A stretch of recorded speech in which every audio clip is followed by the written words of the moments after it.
ఏది అయినా ట్రై చెయ్యి ఆచి చికెన్ మసాలా. ఆచి చికెన్ మసాలా. ఇవాళ మీరు చేస్తున్నటువంటి పని అది కూడా లేని పరిస్థితికి వచ్చింది. ఇవాళ చదువుకున్నటువంటి విద్యార్థులు ఇంటర్మీడియట్లో కానీ, డిగ్రీలో కానీ, పోస్ట్ గ్రాడ్యుయేషన్లో కానీ, ప్రొఫెషనల్ నాన్ ప్రొఫెషనల్ ఎడ్యుకేషన్ సిస్టంలో కానీ ఇప్పటి వరకు సుమారు 40 లక్షల మంది విద్యార్థులు ఉన్నారు. ఐదు సంవత్సరాలుగా వారికి ఫీ రియంబర్స్మెంట్ ఇవ్వట్లేదు. ఇది మీరు ఆలోచించాలా. ఇది ఒక చైనానే చెప్పినాం.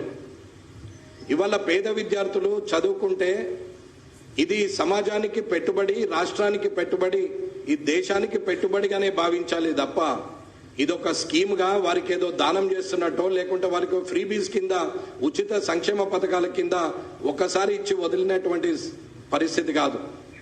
బియ్యం ఇచ్చిన, మహాలక్ష్మి స్కీమ్ ఇచ్చిన, గ్యాస్ ఇచ్చిన ఆ రోజుకి అది అయిపోతుంది తప్ప మళ్ళీ తిరిగి ఇవ్వాల్సిందే. కానీ ఇది ఒక 3 సంవత్సరాలు 5 సంవత్సరాలు వారికి పెట్టుబడిగా పెడితే వారు ఈ రాష్ట్రానికి, దేశానికి పనికొచ్చే యువకులు ఇవాళ తయారవుతారు. ఈ సమాజానికి బాధ్యత తీసుకునే యువకులుగా తయారవుతారు.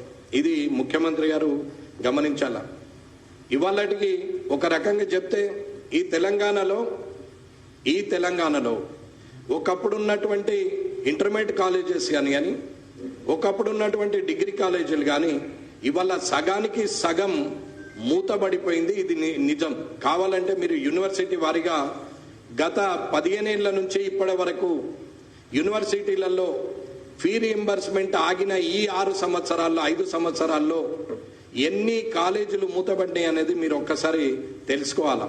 డ్రాప్ అవుట్ పెరుగుతున్నారు అని అంటే, కాలేజీలు మూతబడుతున్నాయంటే డ్రాప్ అవుట్ పెరిగినట్టు. డ్రాప్ అవుట్స్ పెరుగుతున్నారంటే చదువు నిరక్షరాస్యత పెరుగుతున్నట్టే లెక్క.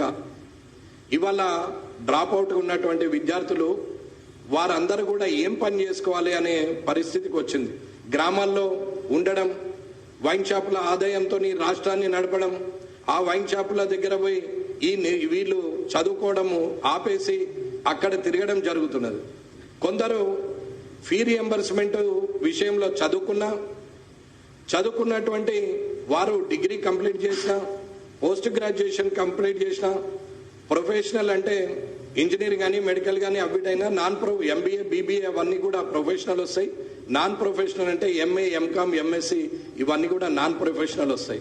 ఏ చదువు చదివినా వారందరూ ఇవాళ ఫీజు కట్టలేని పరిస్థితిలో యూనివర్సిటీల నుంచి అంటే వారు చదువుకున్న కాలేజీల నుంచి సర్టిఫికెట్లు తీసుకోలేక వారు ఇవాళ స్విగ్గీలో పనిచేస్తున్నారు, ఇవాళ ఓలా క్యాబ్స్ నడుపుకుంటున్నారు, ఇవాళ అక్కడ అన్ని కూడా బ్లింకెట్లో కానీ బిగ్ బాస్కెట్లో కానీ ఇవాళ వర్కర్లుగా జాయిన్ అయిపోతున్నారు.